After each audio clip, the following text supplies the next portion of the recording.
Greetings, everyone. Welcome to our exclusive Global Leading Voices webinar campaign. We are delighted to have you join us here today. Please be informed that if you have any questions during the presentation, you may type them into the question box in your control panel. The presenter will answer your questions at the end of the presentation accordingly. Now, without further ado, we will turn the time over to our presenter, who will begin shortly. Hello, everybody. My name is Dr. Patrick Mcilwee, and I'm going to talk about becoming a leader and thinking beyond your role in business continuity. Being a leader is a very good buzzword at this point in time. You will see on LinkedIn or lots of presentations and emails about how not to be a manager, but to be a leader. They don't tell you how to be a leader, and they don't actually tell you why you need to be a leader. And at the end of the day, we are doing business continuity management, and there is a management section in that. So do we need to be a leader? Yes, we do. Do we need to be a manager? Yes, we do. Those roles aren't alien to each other. So we're going to go through and talk about different aspects that I found through my career in the subject, and what I found. Some of it will be relevant to you, some of it won't be relevant, and I will try at the end to answer as many questions via online or by email as I can. So let's start. See if I can get this right. Next, indeed. Right. So business continuity management in your organization. So when we talk about business continuity, we're looking at, as it says, the continuity of your organization in an incident, in a non-normal event.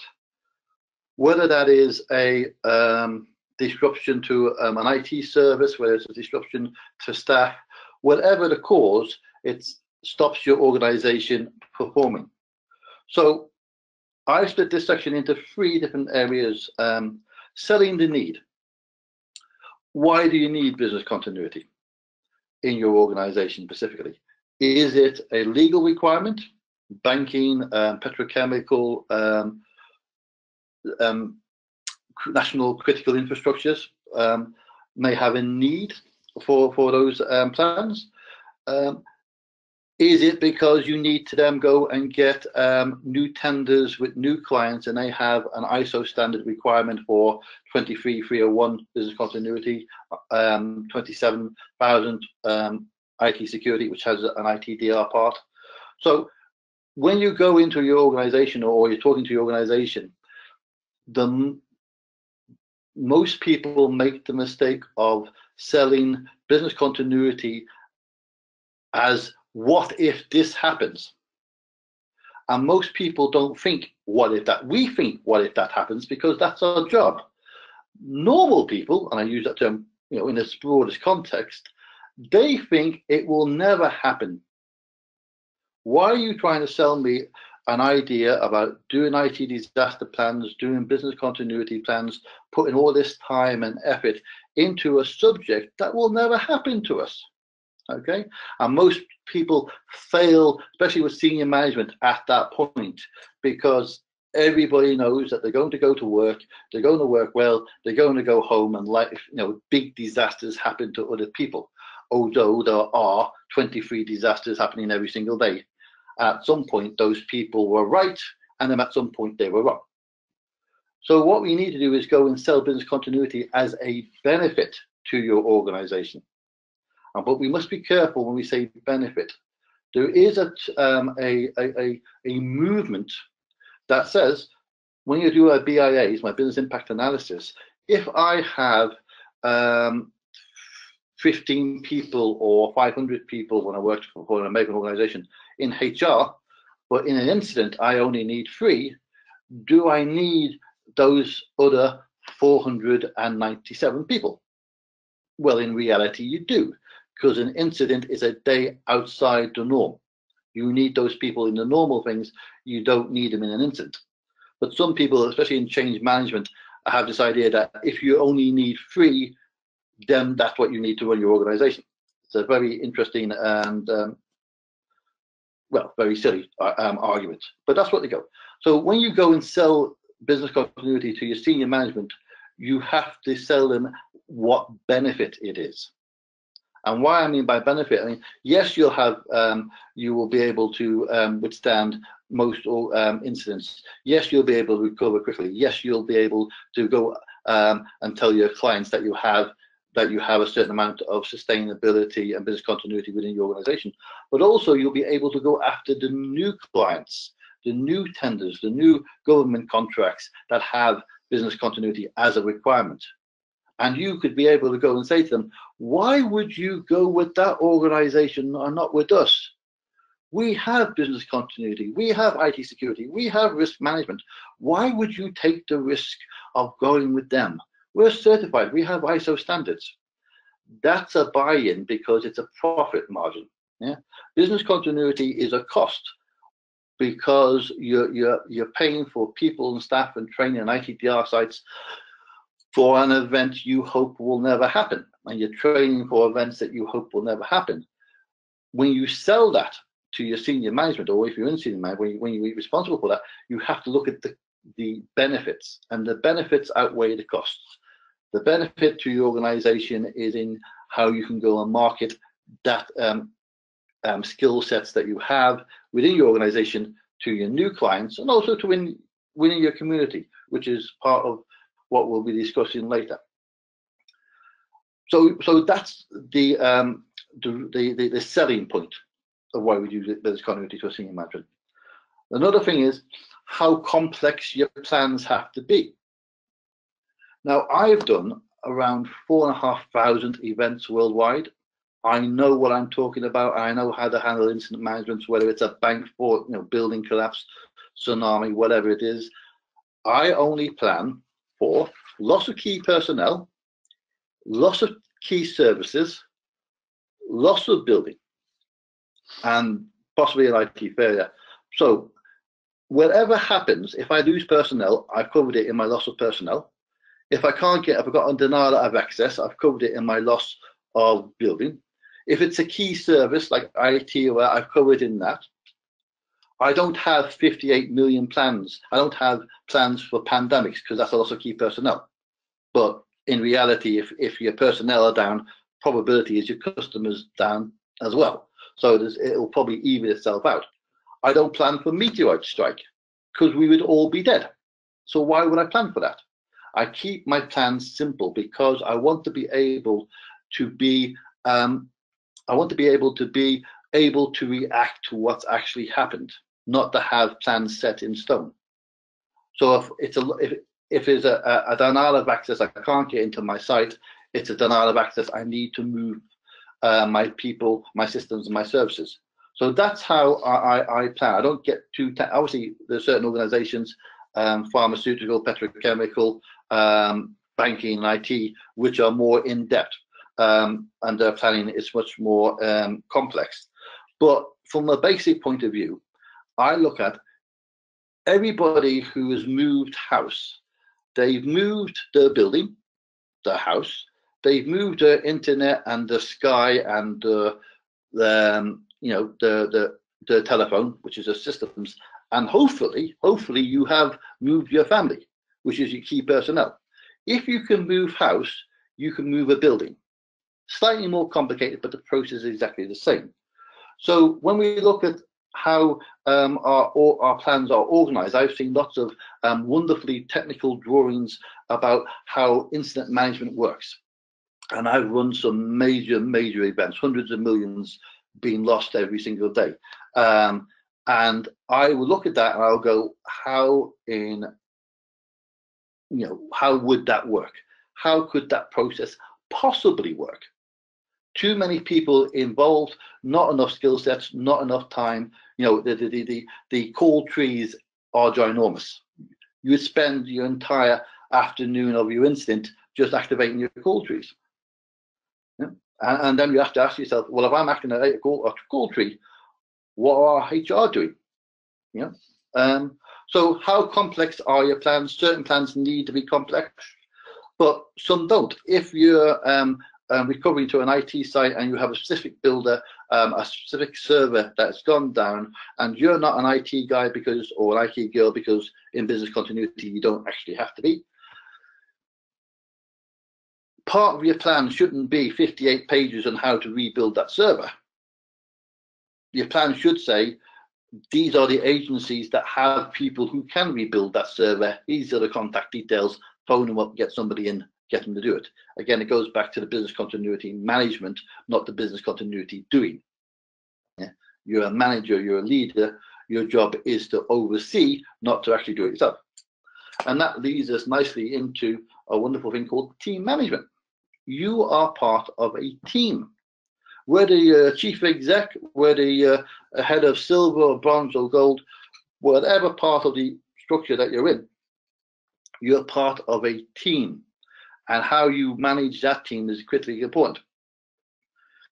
If I go into an organization and go, I am the greatest business continuity person on the planet, and there would be people who would argue with me, and they'd probably be right, I don't know that business. So I need to listen to the business to tell me what they need, rather for me to tell them what I can deliver. Then once I know what they need, I can then figure out with them what we can deliver within the time given. Can you deliver everything on day one? Yes, if you spend a stupid amount of money, and some organizations have to, yes, you can. But what you should do is look at what is critical to the organization. What are the roles? Who can do what? What do I do with my chief exec? I give my chief exec a list of clients and tell them to phone these clients personally and tell them where we are. We manage the team. We engage them. We are all part of a unit. If I am successful, I am only successful because my team is successful. If my team fail, it is my fault because I am the business continuity manager. Yeah. So part of leadership is also taking it in the head for the team, because that's what we do. So that's what I would look at from in your organization. Look at what you actually need to do against what is required. Also, if you're looking at things like ISO standards, remember that the standard is a guidance. If you can, and I'm a UCAS technical expert in ISO 22301. I'm a certified, I'm a standard certified auditor. So I'm the person who gives or recommends that standards are given or taken away. If you can justify me why you haven't done what's in the standard and your justification makes perfect sense, then that's fine, because standards are guides. Yeah. If you're a business continuity manager for the local corner shop and the standard talks about ITDR and you don't have any because you don't need to, well, then we don't need to have, you don't need to go that way in the standard. Okay. Your role as a leader in your organization. Now, leadership is an interesting concept. There are some fabulously great leaders, but fabulously is probably not the best word. There were charismatic leaders. There's leaders through history that have done some great things, some not so great. Alexander, Hitler, Napoleon. Great leaders didn't do exactly great things. What they weren't was good managers. And business continuity is about management. You don't have to do it yourself, but you need to know who can do that job for you. So it's in the management role. Yeah. So how do we be a great leader or a leader? A, be yourself. Don't try and be something you're not. Yeah. I have succeeded as much as I have failed.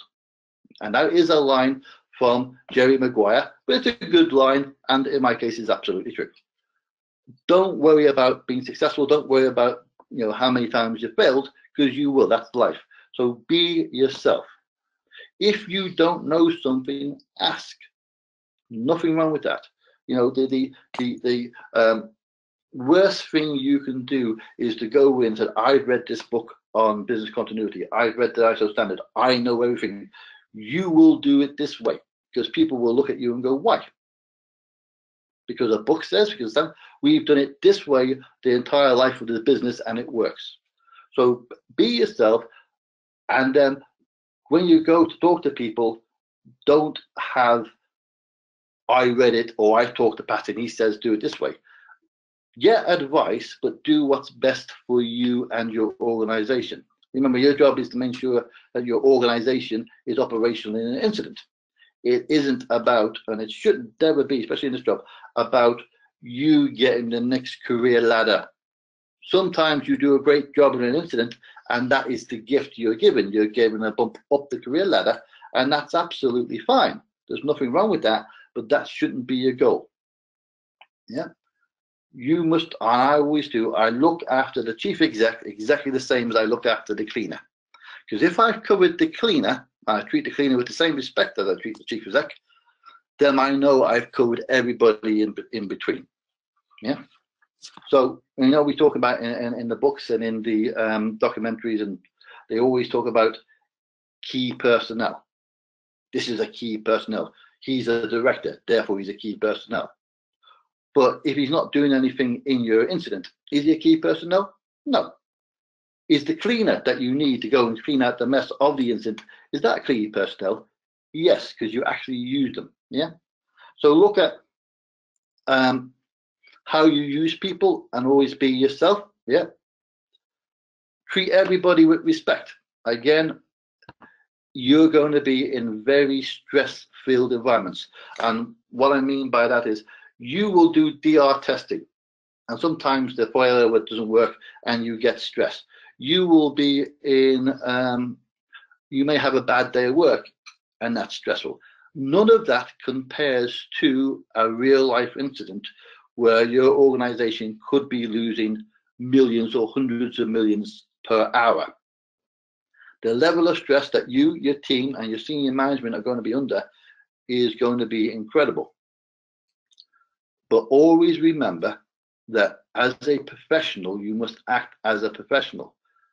If you're going to get angry, if you need to scream, and I have, but I've managed to go, excuse me a minute, let me just walk out of the building, scream, walk back in, yeah? Get it out of your system because you're human and therefore you need to, and so are they. There are going to be times where the stress of the incident is going to get to people. I'd rather have people come and scream at me because it doesn't matter to me, get it out of the system, then go back to the stress job of doing the recovery and get on with it. Yeah. So treat everybody with respect, and also remember that you are part of a team. You need them. It isn't, you can't recover a multinational by yourself. You can write the plans, you can detail, you can do it, but you're not going to be running around fixing IT. You're not going to be doing facilities or IT management or security. They are going to be doing that. The guys and girls on the ground, you are part of that team. So remember, you're a team player. And when people talk about how great you were as a business continuity manager, you go, no, how great my team was. Because without my team, I am nothing. And again, I have been successful more times in business continuity in recovery than I know of in my industry. I was speaking at a conference where the guy next to me had done 12 incidents and I'd done over 4,000. But again, I led great teams. They were always, because I didn't do anything, I led the team. I knew a bit what I needed to do, but my people, they went out and did it. Yeah. So it's always about how good your team is.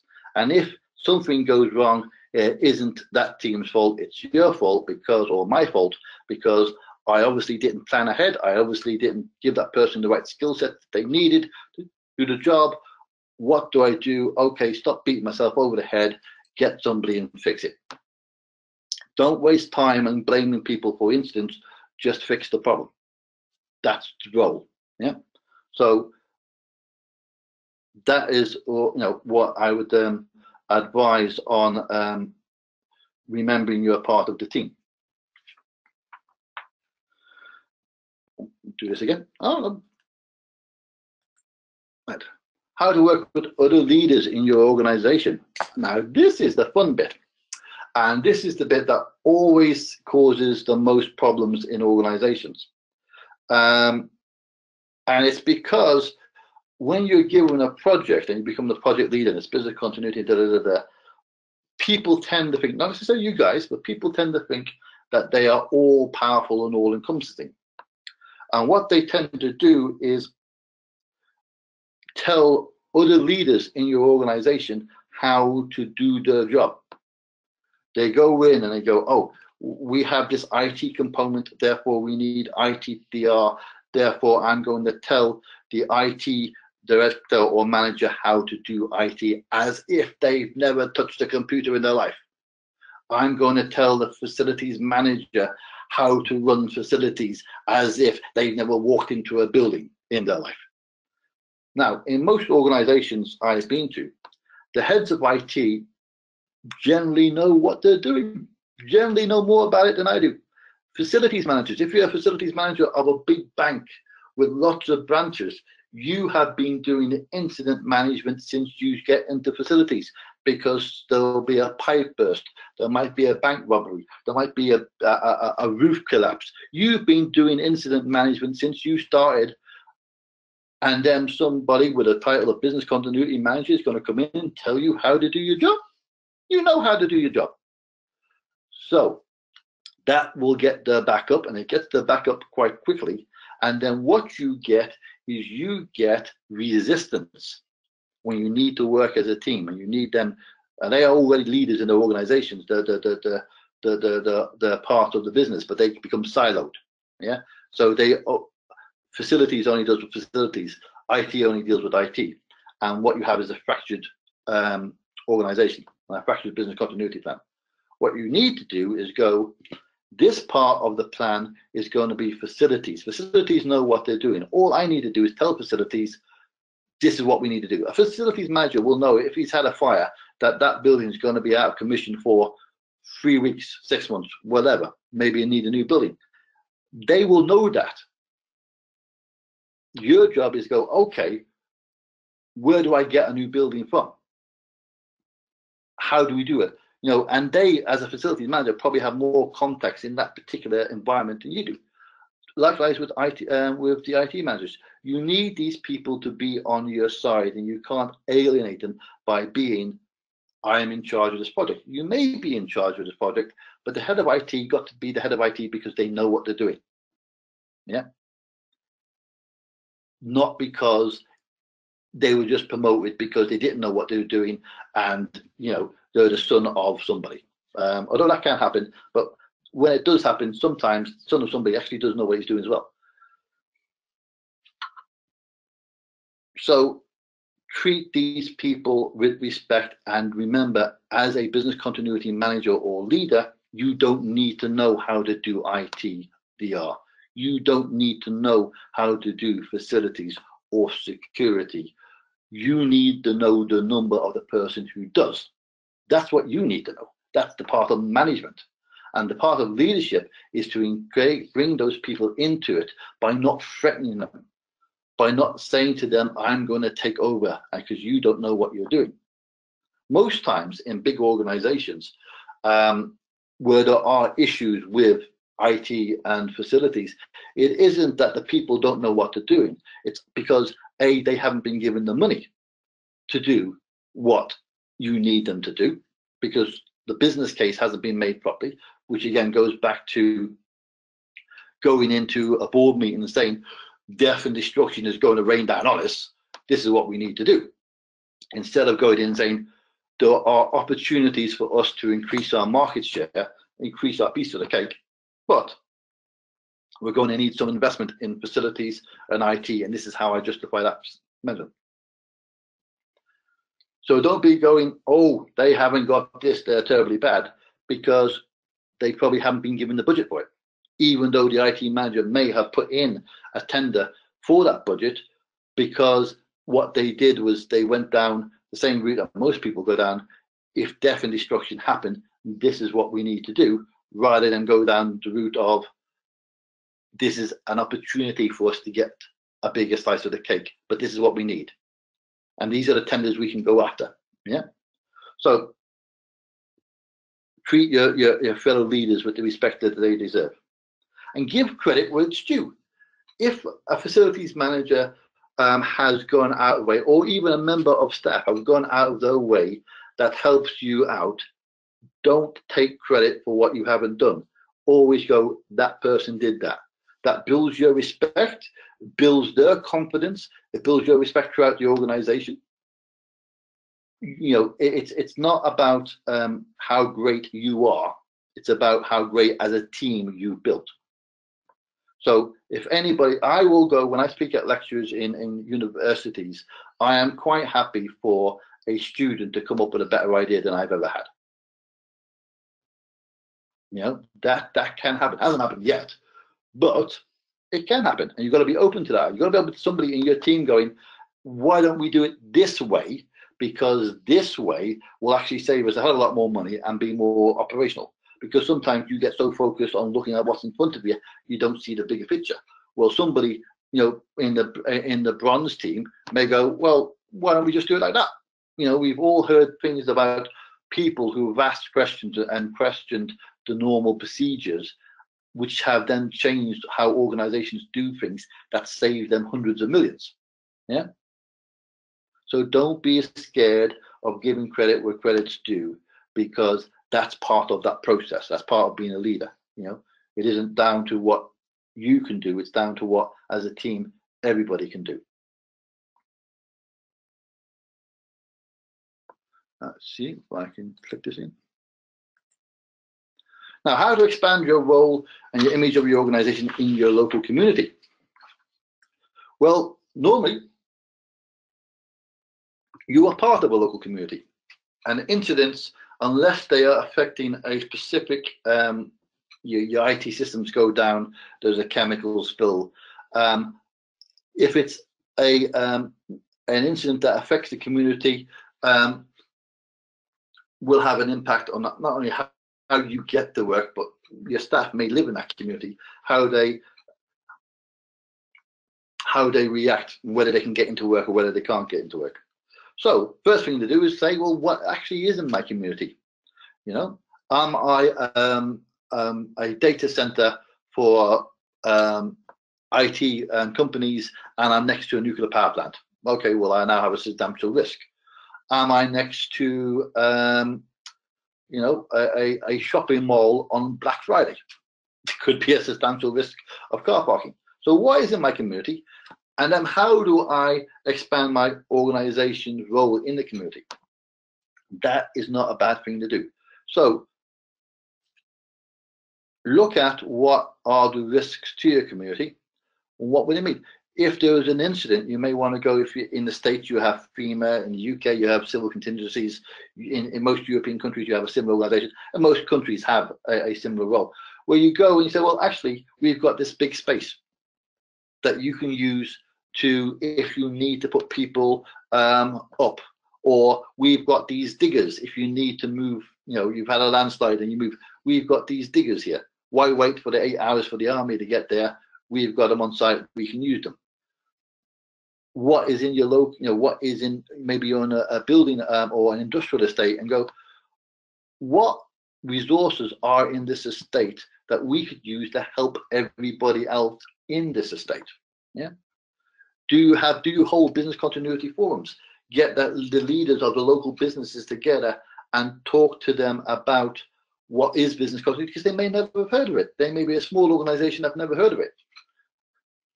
Or they may have something that is so, you know, wonderful and interesting that you can use as part of your business continuity plan, but it's only across the road, but you've never asked the question, so you don't know. So be proactive. Go to your senior board and go, I would like a budget for some coffee, some tea, some cake. You get a lot of goodwill with cake. Don't forget the cake.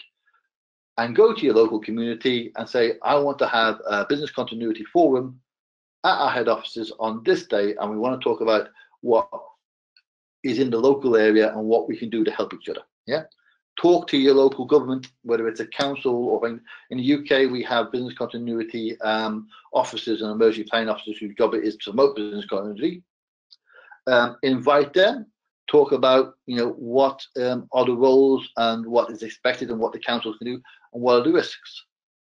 You know, people always talk about, well, when they do incidents that are in the civilian sector, they tend to talk about, oh, we must get this church up, or we must get this mosque up, or we must get this other religious center up. And religious centers, don't get me wrong, are important, especially in the life of community, but they're not as important as where am I going to, does my ATM work? Where's the local shop? Where's the next bread delivery? How do I feed my baby? Those things are equally as important. And that is a discussion that you expand into.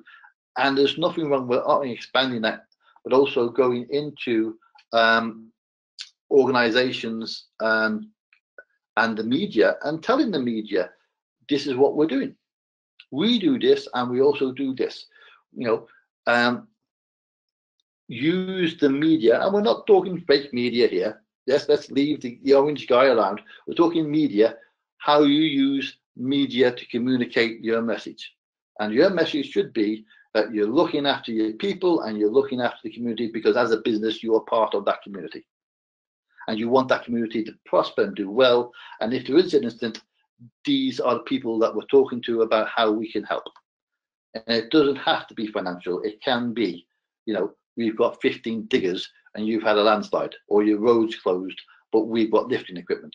You don't know what you can provide, but there's nothing wrong with actually providing that and then making that a good marketing opportunity.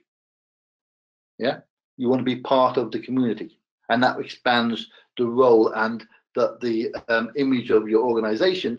And people tend to look at organizations, they tend to look at the image first. When you do a client tender, you go, oh, this is ABS, and what do they do? Oh, look, they've got all this business continuity stuff to do in the community. And as it just happens, business continuity happens to be page one of our tender. And I know certain banks that actually do have, if you want to tender for a bank, business continuity is on page one. And if you don't pass that bet, there's no point in putting in your tender. So, talk to your local community, see what's out there, see what you can provide, see what what are the benefits, look at what are the risks, not only to your organization, but also in the community. I don't mean risk to you helping the community. I mean, you might know that free industrial sites down the road, there is a petrochemical or chemical plant or chlorine plant that if it had a fire, the fire evacuation plan would cover your area. Have you talked to the fire department about what's in your area? Because they know. Hopefully they know. So look at those risks and then talk to that organization and say, how can you help each other, with dealing with those incidents? Talk to local schools, bring local school children in to your thing and show them around and talk to them about how you do DR, everything like that. Why? It gets them out of class. It's not a bad thing for the kids, but also when they go home, they'll be talking to the parents that we went to AB yesterday and they did this and we sat on tractors and they told us all about what they do and how they organize and also what they do in the community in case there's a disaster. Because we all like disaster movies, Ragnarok with Thor is just on its way to making a billion. We all like them. We just don't want them to happen to us and happen to our communities. So we go out and we try to develop these skills and see what's in our community. Also, you may have community leaders working for you. They come in, they work in accounts in the day, they're a commanding general in the reservists at night, or the reserve fireman, or the reserve policeman, or policewoman, or they do something, the local councillors, they do something in the community outside of your business, but you can look at that and go, that is a very useful skill set. It's a very useful skill set to have a fireman on your emergency plan, it goes without saying, but also if you've got somebody who is from a military background, incident management is core to what the military do, because that's the nature of the work. So look at your community, look what is internal and external, talk to the community about how you as a whole can see what resources are available in each context to support each other. Okay.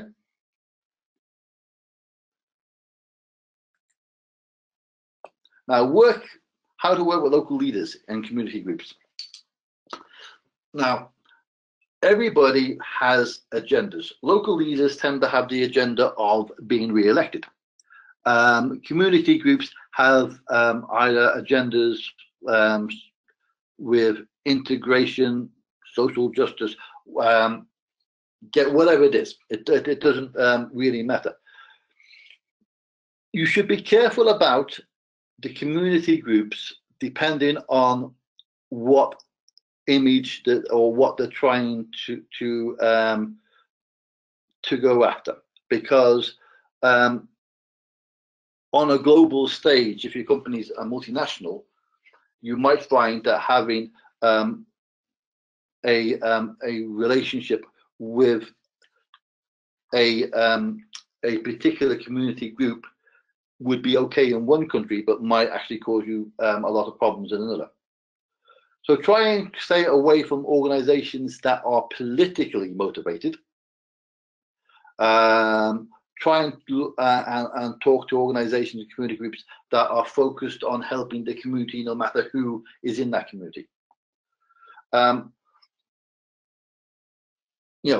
go for organizations that are pro one thing or go for organizations that are pro everything, as it were.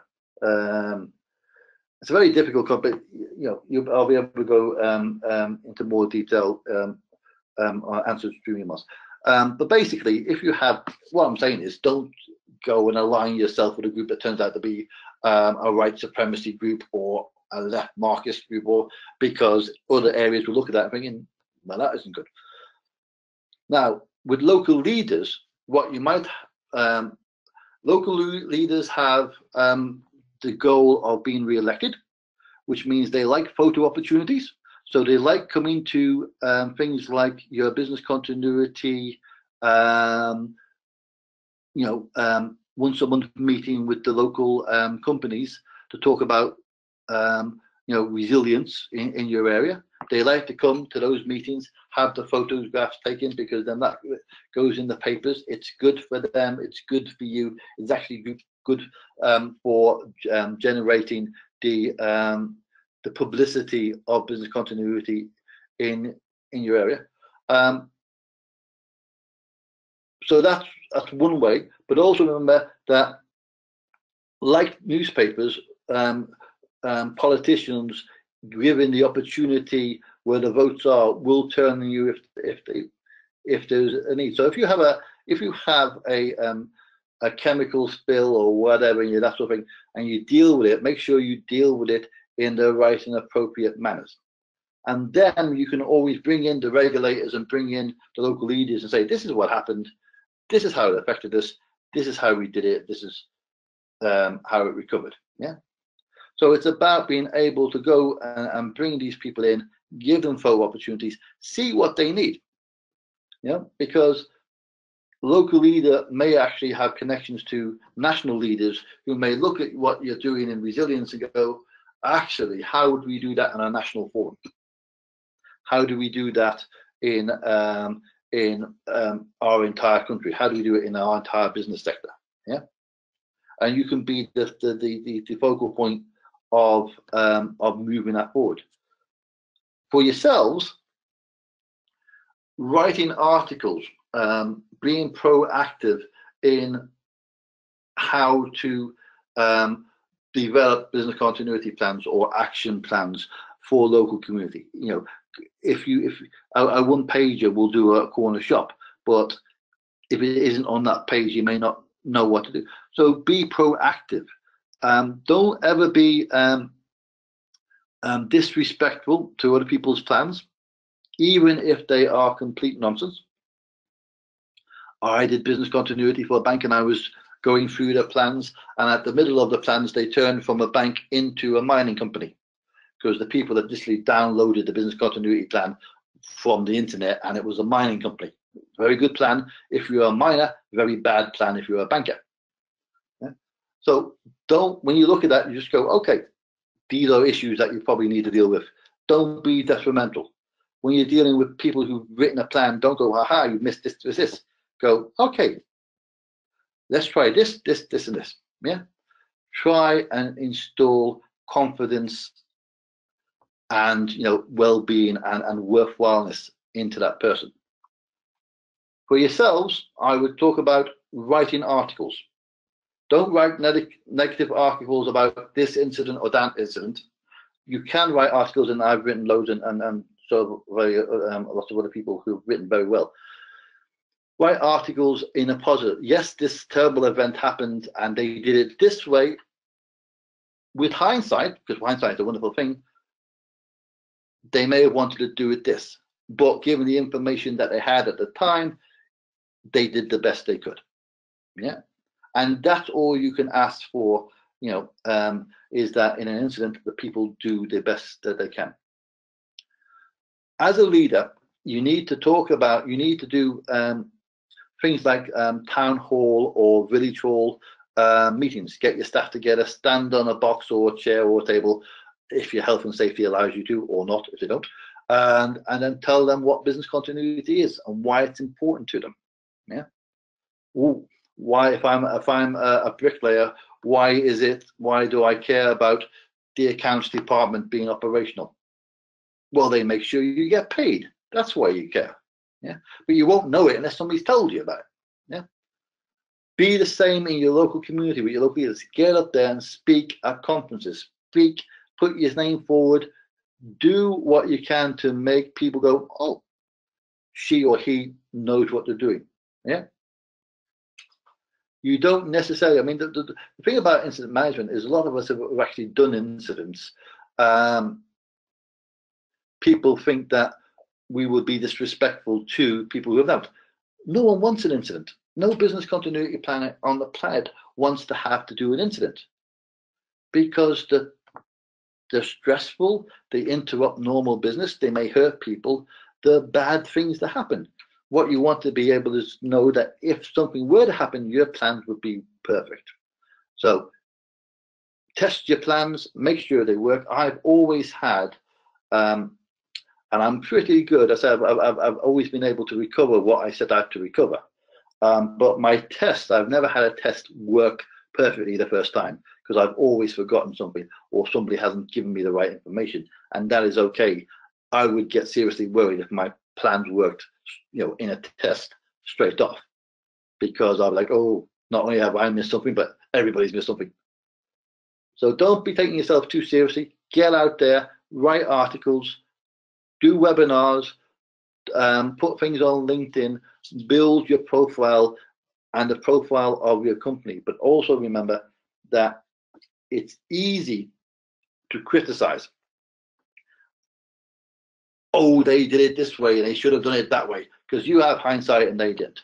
Don't criticize. These are the facts. I would have done it like that, but I understand why they did it. Yeah.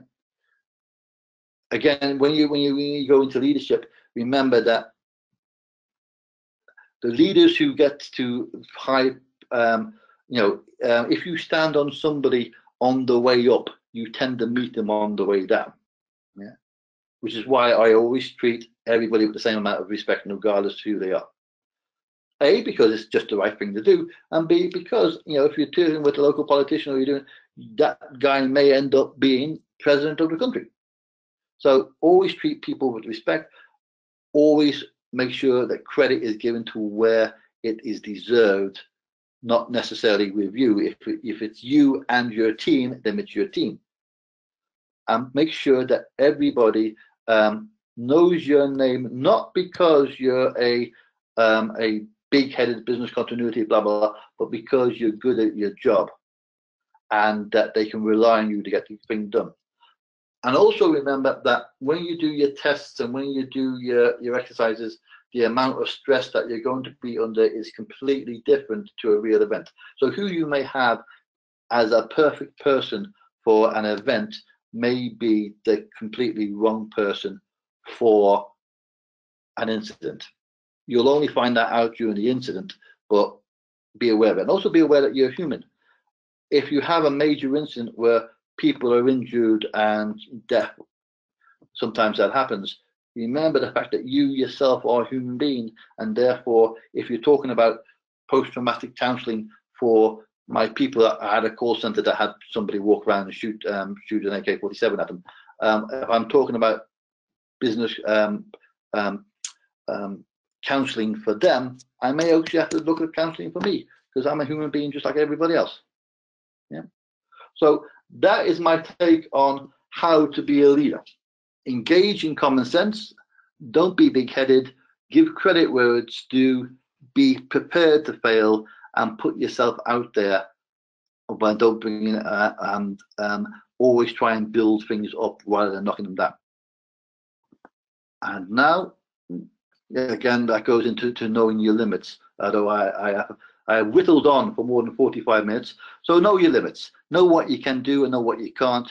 But know that if you can't do IT, have the number of somebody who can. Yeah, the job is business continuity management, not business continuity do. And that brings us on to this. Thank you, Patrick. Excellent presentation. But before we continue with question and answer, I would like to inform all the attendees that PCB provides training and certification services for ISO 22301, Introduction, Foundation, Lead Implementer, and Lead Auditor. This training is designed to provide you with the required knowledge on how to continue to operate effectively with a short period. A PCB certificate is recognized worldwide. For more information, please visit our website pcb.com/training. We will now proceed with the questions. The first question is, how do leaders think beyond now? Oh, right. It depends on the dynamics in their industry. There will be a lot of automation. There will be a lot of new IT systems coming online. Some of the old industries will have more automation put into it. So it's looking at what is the industry going to do in the next 5-10 years that you're in.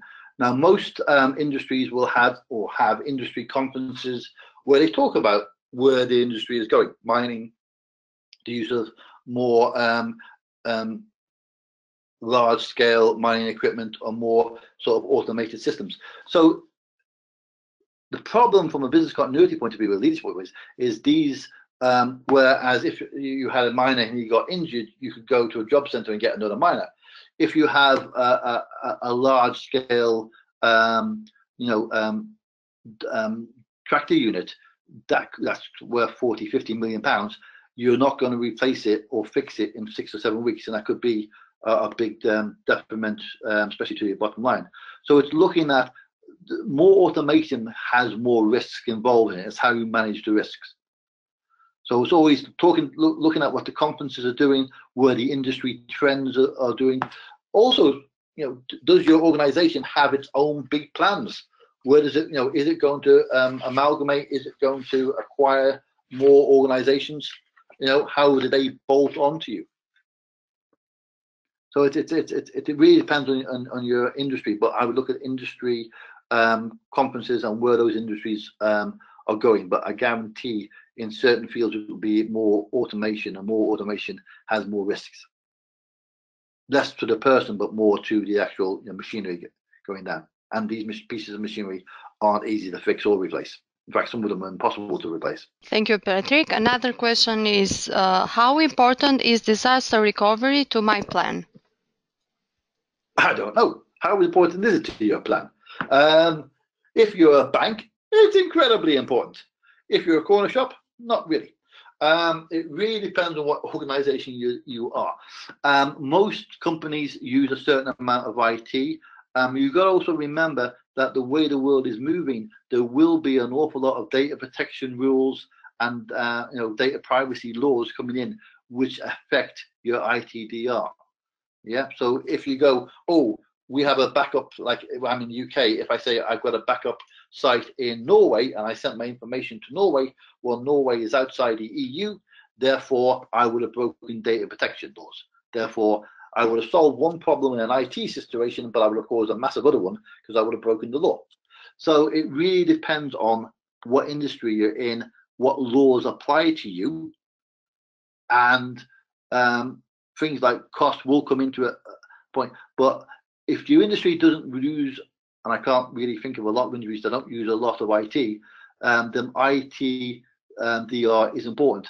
The question should be, what actually do I need? Do I need a mirrored site? Do I need it in the cloud? What level of IT do I actually need? And that comes from doing your BIAs properly and going, well, these are the systems that we need up within 2 hours and 3 hours. How practical is that? But that's where you have to have a good relationship with the IT person to be able to explain that. And that's where it goes back to actually not trying to tell them their job, but working as a team with them to get to the right answer. Thank you, Patrick. We will continue with another question. According to you, what does it take to be good at business continuity management? Oh, well, here's the thing. To accept that you can't do everything, to realize that you're part of a team, and to have this incredibly useful thing called common sense. Now, the thing about common sense is it isn't very common, and in incidents, it's completely rare. Don't be fazed by what the important thing is. Okay, we talk about business continuity as a new thing. It's been around for 20 years, but you had World War II, you had World War One. As I remember, businesses recovered and got on with the day-to-day, buildings of life. We're not doing anything new. So realize we're not doing anything new. Realize that no matter how bad it is, as long as you're alive and no one has died, you can rebuild, do something else. Yeah, but engage in common sense. Don't go if something, like we talk about ITDR. If somebody goes, this ITDR is all singing, all dancing, and costs 58 million, and all you need is a memory drive that costs you $24, have enough common sense to go, we'll have the $24, please. Yeah, because incidents, all incidents are, it's a set of problems that you need to solve, and 90% of those problems will be common sense problems that you need to solve by using common sense. You're not going to have a magic cape. You're not going to have a helmet. Thor and Batman aren't going to come to your rescue. It's you, your team, and a bit of common sense. Thank you, Patrick. Due to lack of time, we will answer only one question, and the rest will be answered by Mr. Patrick via email. The last question is, in your opinion, do BCM predictions that they need to be well versed in cybersecurity, given the increased number of cyber attacks hitting organizations and bringing down critical systems and applications? Right. This is where we get into areas of diversion. You're a business continuity manager. You may have an IT manager or IT director. That IT director will be well versed in cybersecurity. Yes, it is popular now because a lot of things are happening, but it's since DOS, people have been hacking into systems, and IT managers have been dealing with it since then. Do you need to be? The thing is, you can be a generalist. I'm a generalist. I know enough that when an IT says, I'm doing a cyber warfare course to a military organization next week. I know enough about cybersecurity to train in cyber warfare, but that's because TV over here is really bad and I've got no social life. So I read lots of books. If you have a life, I suggest that you let the IT department, who may have somebody who's expert in that field, do it. You can't be an expert in everything. So, let people if you're going to be a cybersecurity guy or girl, be the best one you can. You can't be a best cybersecurity and a good business continuity manager. You can know a lot about each thing, but you're spreading your skill sets too far. Because if you're focused in the business continuity incident and you're focused on the IT security, what else are you missing that's going on because you're too focused on cyber? Now, a lot of the things that happen are cyber, but you've got to manage to transport the ITDR site the wiping of the systems, the fallback, all that. And that puts you, if you're the IT manager, that's your job. If you're the business continuity manager, it isn't. Your job is to give the IT manager what he needs to do his job. Once again, thank you, Patrick, for this excellent presentation. And I want to thank all the attendees as well who have joined us today. We hope you enjoyed this webinar and you found it helpful. In the upcoming days, we will send you the recorded link, which will be uploaded on our official YouTube channel and in our website, pcb.com. On behalf of PCB and Patrick, thank you for joining us today.